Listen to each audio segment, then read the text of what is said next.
If you've ever thought your location just isn't exciting enough for a great photograph, stop right there.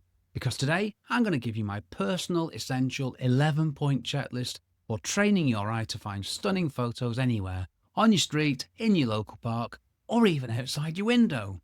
We're going to stop searching for that exotic location and start finding incredible photos right where you are, dear viewer. My name's Rick, and I'm going to show you the precise mental shifts and simple techniques that let you see the world like a professional photographer.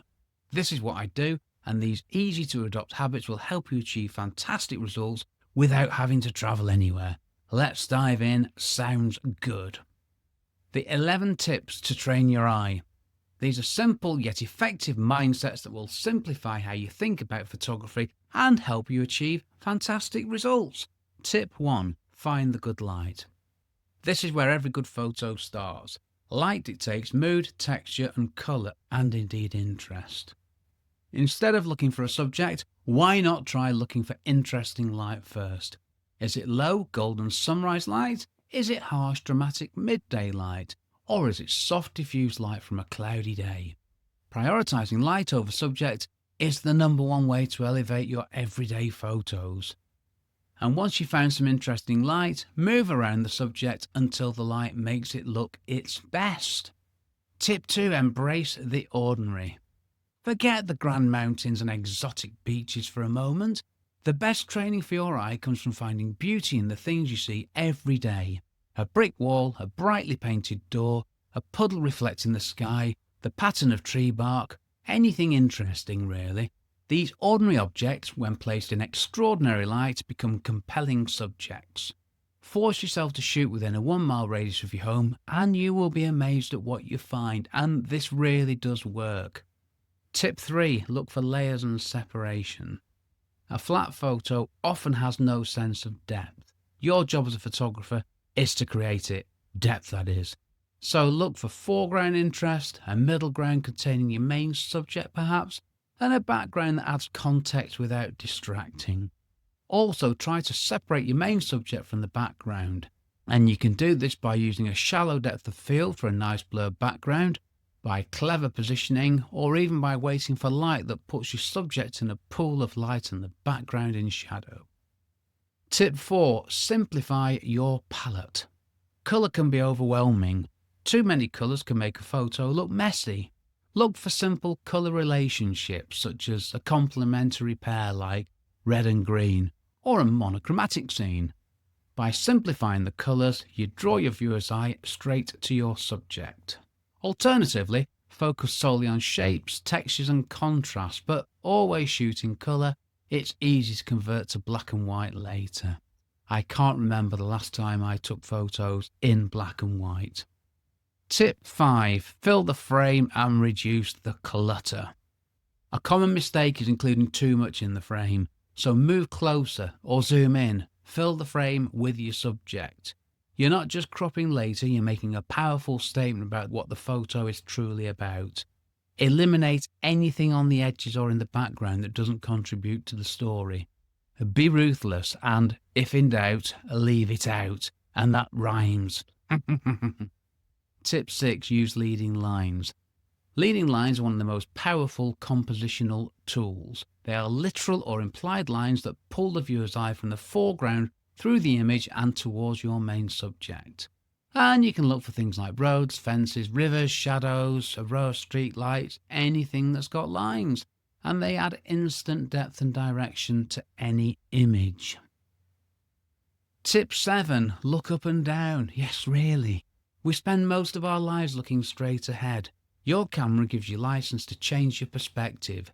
Get low to the ground and look up at a tree canopy or a building. Or get high, safely of course, and look down to see patterns in a pavement, fields or rooftops. Changing your perspective dramatically transforms an ordinary scene into something unique and fascinating. Tip 8. Find a frame within a frame. Look for natural elements in the scene that can act as a frame for your subject. This could be a window, an archway, a gap between two trees, or a shadow. A frame within a frame has a sense of place and depth and is an incredibly powerful compositional technique. Tip 9. Look for repetition and pattern. and then break them. The human brain loves order. Look for patterns in nature or architecture. Repetition creates rhythm and visual harmony. The photo becomes most interesting, though, when the pattern's broken. A single red leaf among a load of green leaves, or one window open in a row of closed ones. That disruption can become your focal point, your point of interest. Tip 10. Anticipate the action.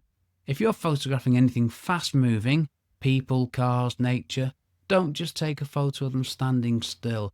Anticipate where they're going to move. Pre-compose the shot so there's space in front of the moving object. This is known as leading room, and this can create a sense of drama and movement in a photo, and it can make a photo feel dynamic and alive. Tip 11. Go out in bad weather. I'm in England. Of course we go out in bad weather.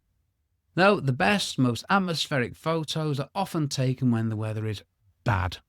Rain, fog, mist, snow, these can completely transform a boring street scene into a moody, mysterious and captivating scene. The light's soft, the colours are muted, and the water can add reflection, so don't stay indoors. When the weather's rubbish, get your coat, get out there with your camera. Okay, final thoughts and my call to action. The most important takeaways are these. You don't need to travel to take amazing photos. Great subject matter is everywhere, and seeing is the most valuable skill a photographer possesses, more so than any expensive gear. It took me 5 goes at saying possesses then. I could say it fine now. And if you don't feel comfortable doing all 11 things, and I'm not suggesting that you do, just pick one and go with it. This will give you a subtle shift in how you see the world and how you take photos. And it'll hopefully make people say, wow, what a beautiful photo, not wow, what a beautiful location. The best photo to edit is a well-shot photo. Editing can't truly save a bad photo, so remember to always get your basics right and train your eye every time before you take a photo. Okay, one final reminder. Don't take rubbish photos. And if you take a rubbish photo, delete it. A rubbish photo will always be a rubbish photo. So take your time on what you're taking a photograph of and how you're taking it. Take your time over the composition, what the light's doing, how the elements in the photo relate to each other, what's in there, what isn't in there, the light, all that good stuff, and get the best one photo that you can. Okay, episode 218 builds directly on the discussion in episode 213, your first 5 steps into landscape photography, even in your local park. And if you head over to rickmcavoyphotography.com, you can find all the podcast episodes. There's a blog post for each podcast episode. You can listen to every episode from the blog post. There's a link on the podcast feed. It's dead easy to find. rickmcavoyphotography.com. Everything's there for you. Now, if you found this mindset shift helpful, please hit that like button, subscribe to my YouTube channel for more straight talking photography advice, and leave a comment telling me which of these 11 tips you'll try first. Thanks for watching, take care, stay safe. Cheers from me, Rick.